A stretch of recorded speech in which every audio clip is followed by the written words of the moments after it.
Mr. Laracas Ferdinand, Mr. Denmark Padilla, Mr. Geraldine Rivera, punta po sa akin. Thank you. Again, Ferdinand Laracas, Denmark Padilla, Geraldine Rivera, punta po sa akin. Thank you.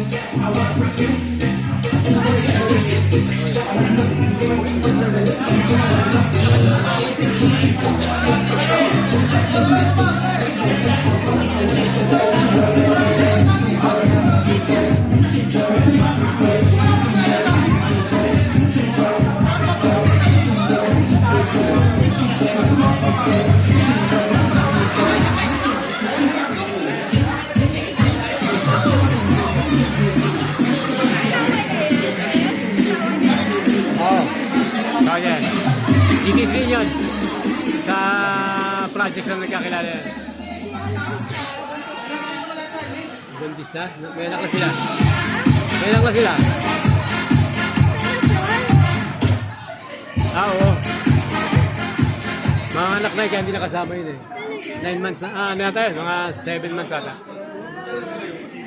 Sino bang inaanak mo, Sir Git? Sino bang inaanak mo? Sino yung inaanak mo dyan? Si Nikki. Ang inaanak mo sa ano ni Jopen? Wala. Ah, wala ba? Si Pet pala yun. Si Pet na yung inaanak ko yun. Ito, si... Ito. Si Trixie. Hindi. Magandang gabi, Jeep Sabi ng tao, tulala daw. Ayan. Ayan, lumalang lang po ako tayo sa saglit dahil meron kaming surprise sa inyo. Pero this time, ang isang surprise niya yung inyong mga sarili dahil si Consihal dahil ay may pa-surprise. Pero this time, kailangan nyo mag-cha-cha. So, pipili ko yung best ng cha-cha. September siguro. 1,000 pesos.